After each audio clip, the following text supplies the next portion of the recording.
E um estudo do banco de investimento Morgan Stanley revela que a oferta de grandes estímulos econômicos durante a pandemia não garante padrões de crescimento sustentável a longo prazo. Você acompanha mais detalhes agora na reportagem da Carla Chaves. Injetar mais dinheiro para um maior crescimento econômico. A estratégia usada por muitos países foi fundamental para garantir a travessia durante a pandemia. Mas pode não ter o resultado esperado no longo prazo. Então, na verdade, no longo prazo, o que faz o crescimento econômico ser sustentável é investimento, ou infraestrutura, ou em educação, para que se aumente a produtividade e você aumente o PIB potencial desses países. Todo esse pacote pós-Covid, de todas essas economias, ele não veio acompanhado disso. Tá? Porque isso tem um custo político e tem uma negociação política alta, que é reformas, que é políticas de investimento de longo prazo. Foi o que mostrou uma pesquisa feita pelo Morgan Stanley, um dos principais bancos de investimento do mundo. De acordo com o levantamento, a matemática que funciona para economias desenvolvidas, como a dos Estados Unidos, não é a mesma para nações ainda em desenvolvimento. Para demonstrar isso, a pesquisa dividiu os principais mercados emergentes em 2 grupos. No primeiro, estão os países que mais promoveram incentivos econômicos em 2020. E no segundo, os mais conservadores.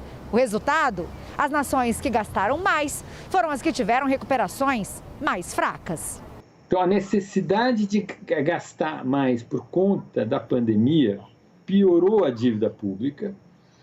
Isso piora a percepção de risco. E aí, piorando a percepção de risco, o câmbio desvaloriza, gera inflação. Aí o Banco Central tem que agir, bolsa cai e esse pacote todo gera menos crescimento econômico. Segundo o Morgan Stanley, o Brasil está entre os mercados emergentes que mais injetaram dinheiro na economia, junto com as Filipinas e a Hungria. Cada uma dessas nações gastou pelo menos 16% do produto interno bruto em estímulos, incluindo novos gastos do governo e compras de ativos pelo Banco Central.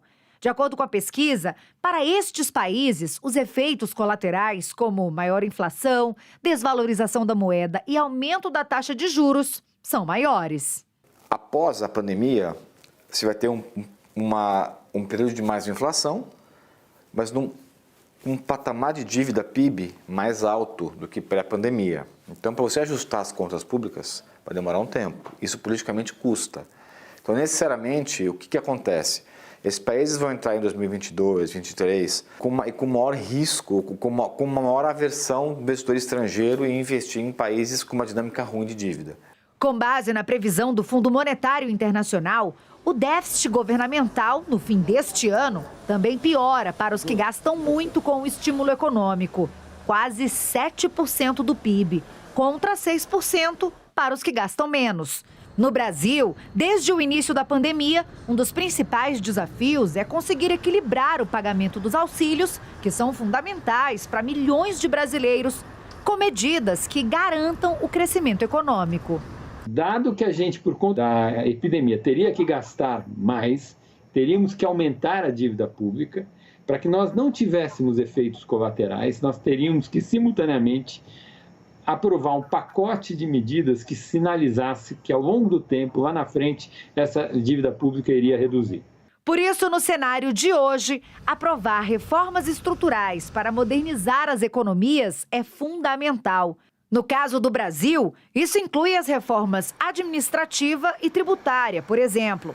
Elas vão sinalizar para o mundo que os gastos que o país teve que adotar durante a pandemia não vão ser permanentes. Elas diminuem o custo da economia rodar, primeira coisa. No caso da administrativa, ela afeta a máquina pública, ela diminui o tamanho da máquina pública. No caso da tributária, ela afeta de direta a produtividade, porque ela racionaliza os impostos, ela efetivamente estimula o investimento e diminui o custo do Brasil no longo prazo.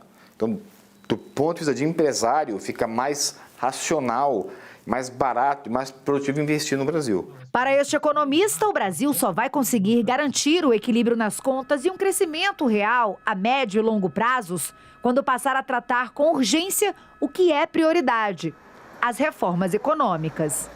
Se a gente atacasse hoje as reformas por esses dois lados, uma boa reforma administrativa de quem está no setor público e uma reforma tributária pensando em bens e serviços para aumentar a produtividade, seria o ideal.